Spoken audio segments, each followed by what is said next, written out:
Ayun, may kumakalat sa TikTok. Ayun, maraming kumakalat sa TikTok na bumibili daw ng Pascuello na 20 pesos.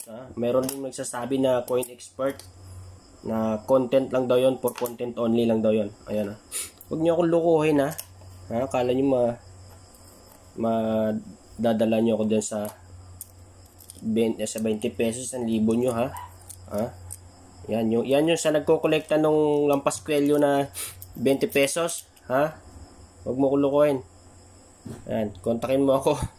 Ang dami ko dito, ito. Marami ako dito. Ayan, benta ko sa ito. Tingnan ko. Marami tayo dito ng Pascuello eh. 1,000 'tong dami.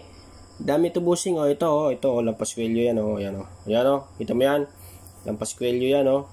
Oh, 1,000 na yan, 1,000. Huwag mong pansinin yung mga namabas sa'yo, master. Ayan, ito, 1,000, 2,000 na yan, 2,000. Huwag mong pansinin nyo na, tayo lang dalawa mag-usap. Ayan. Pag nakita mo itong video na to, dami dito, master, oh. Yan, ayan, 3,000. Yan.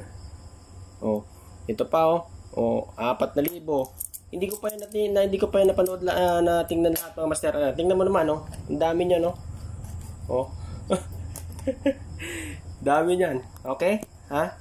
Yan yung sa nambabash na hindi daw na mga coin expert na na hindi daw legit 'yon, hindi daw nabibili, wala daw kwenta 'yon.